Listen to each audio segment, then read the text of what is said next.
বাবা বাবা, আজ আমরা কি শিখবো? আজকে আমরা পটি করা শিখবো। পটি কেমন করে করতে হয় বাবা? আমাকে একটু শেখাও না, তাড়াতাড়ি আমি শিখবো। পটি করার জন্য লেজটাকে 60 ডিগ্রি অ্যাঙ্গেলে তুলে ফুচুত করে হাগু করতে হয় বাবা। বাবা আমি করি। হ্যাঁ বাবা, করে দেখাও। পুচুত।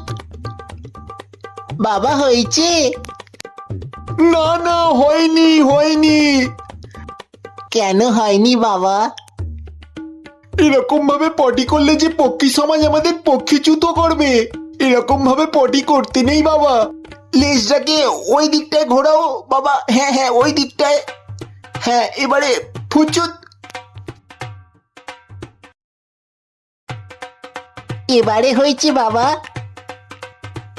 বাবা বাবা বাবা, খুব ভালো খুব ভালো, একদম পারফেক্ট জায়গায় পটি করেছো। বাহ, পক্ষী সমাজের নাম রোশন করেছো। আহা!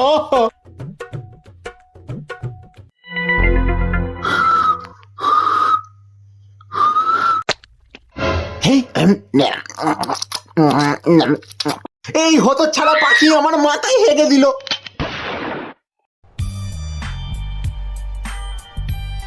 আজকে আমার এই ভিডিওটা আমি ডেডিকেট করলাম প্রকৃতির সেই সমস্ত সন্তানের জন্য যারা নীরবে প্রকৃতির জন্য কাজ করে যাচ্ছে।